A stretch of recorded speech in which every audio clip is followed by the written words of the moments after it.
there's something that happens to a participant of your magic when you get inside of their heads, when you reach inside of their mind. It makes them vulnerable. It makes them think, oh, what are some other things that this person could get into. So today I'm going to show you guys just another way to get inside the spectator's mind. That's a common thread in my channel here, but this is a very simple thing that you could do, and it keeps you on your feet, because sometimes it could.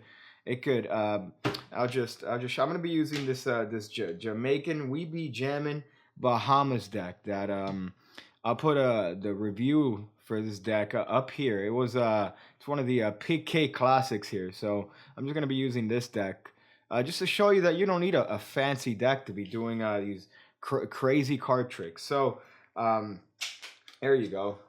Nothing screams quality like a plastic cover. So you take the deck out, you give it a little bit of a cut, and then finally you put the cards in your hand, and you tell the spectator to just cut off half the cards and put it on their chest, or just hold on to them real quick. And you're looking away this entire time. And then you tell the spectator to look at the card they cut to. In this case, obviously, I wouldn't know this, but they cut to that card. And then you could have them replace that card and put it right there. And if you want, they could even shuffle the deck. You've looked away this entire time. Yet you grab the spectator by the hand here, and then you tell them to put your hand on top of their hand, and then you could just look inside of their face and tell them, uh, uh, five of hearts. And of course, you'd be correct each and every single time. Or you can do whatever it is that you want to reveal that card. So this is less of a trick and more of a principle, but it could be used in that sort of simplistic. The spectator cuts to a card, and then you happen to know what card it is, even though the cutting procedure is very fair. So for this, the setup, you're going to need to get all the cards of one suit. And don't think, oh man, what a trick with a setup. This takes about less than 30 seconds to do, cunt. So don't. So you get the cards, you put them in order. In this case, I'm using the hearts. Now what you're going to do is you're going to put them around the middle of the deck.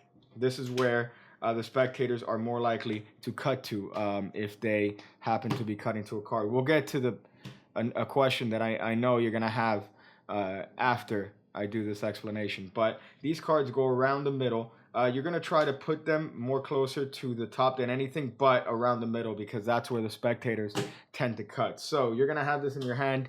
You give it a little bit of one of these false cut memes here, and you tell them to lift off any amount of cards they want, but about half. That sort of language is enough for them to cut around to half of the cards, which will inevitably have them cut to a heart card. Now, here's what you got to do. You could go about this in several ways. It's really up to your personal pronoun preference. So for this, they're gonna cut the cards off. You tell them to be very hidden about it. You could either get your peek here, because you're gonna need to peek at this card in a couple of different ways. There's a bold way, which the bold way, I'll do this one first. You mime what they're to do. So you tell them to put the cards against their chest, and then you do this. You put your cards against your chest. I'll pretend to put it against my very manly, very sexual chest here. And then what you're going to do is mime exactly what they're going to do. So you tell them, Joel, just take a peek at your top card there. And as they're doing that, you're getting a peek at your top card here. Sorry, they kind of stick together, because I don't know if you know anything about Jamaicans or people from the Bahamas, but they get pretty sticky. So you peek at this card here, which tells you the card that they have here. If you have a 6, you do a little bit of math here. 6 minus 1, that's right, it's 5. Had you looked at your 8, what card is under here? That's right, a 7. You're doing that basic math here. So that's the first peek. You could just put the cards against your chest, and you say, oh, I want you to just take a peek at your card, and you do the same for your card here, which tells you the card that they have there. You see that? And you could be looking away this entire time. That's one way to get the peek. The other way to get the peek is in a gesture. So you're going to be doing this to them. As you're doing this little, like, oh, you could, I don't want to see anything over here. What's going to happen is that you're just going to briefly get a break here and just use your thumb to revolve this half over here. That gives you enough of a little bit of a snippet here, because see what happens when you use your thumb to revolve, this little card becomes separated. So you could get a little bit of a snippet there. As you tell them, oh, I don't want to see anything. And that's all it takes for you to peek at that card and know that they have the 7 of hearts. So you see the ingenuity here. You could be looking away the entire time. They put it, they mix it, and you still know the card that they picked. That's some legitimate shit. So that's the that's what happens in a good performance here. But what if you're doing a trick for cunts here, and they happen to have cut either more cards or less cards? More likely than not, they're always going to cut at least in that bank, because you have 13 cards. That's a massive bank of cards for them to cut to. But if they don't, and they happen to be cunts, then you have a couple little different ways you could do this. You're still peeking at this card, so that becomes your key card immediately. So you could use that in the context of just a key card routine. So let's say if they happen to cut too many cards, and you peek at a card and it's not a hard card, still remember that, because when they put the card back on top, now you could either have them cut it, but you know that card is going to be the one next to the one that they happen to have seen. So you see the ingenuity here. Or this is the PigCake tip that I like. If you just have taken the opportunity to note the top card, that could become your key card. So if they happen to cut a card that's not within your heart stack, you take a peek at this card, you notice that it's not a heart. Whatever card they happen to cut to here, it doesn't really matter, because you tell them, oh, do me a favor, just cut your cards here, just to be fair. When they cut it, what does that do? That puts your top key card next to the card that they cut to. Then you could just go, oh, put it in here. I don't want to see anything. I want to be 100% fair here, because then you might, of course, now you have that key card.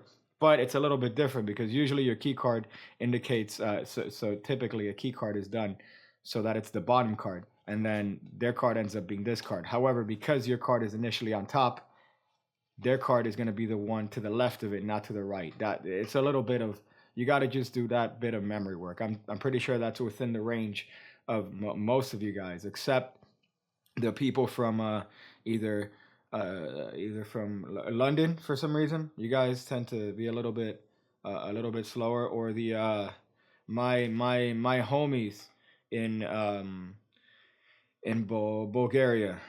You guys, all 4 of you. So remember, key card is going to be towards the left of the card here. Their card is going to be to the left of the key card. So that's the only bit of memorization. So that is just your out there, just to know what the top card is. If they cut to a card that's not a heart, then what you do is you tell them to cut it.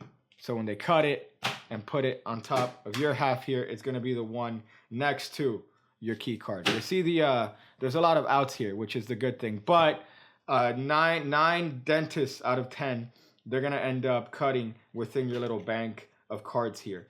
So that's pretty much going to be mostly a guarantee. So just put that in the middle, and then it keeps you on your toes here. So it's a great trick. You practice it. You get yourself a we be jamming Bahama deck, and you blow some loads. Practice that. Practice. I'm gonna go do all the things, and wonder where my life has gone since the surgery of my elongated dong. When I see you again, when I see you again, when I see you again, when I see you again, when I see you again, when I see you again, when I see you again.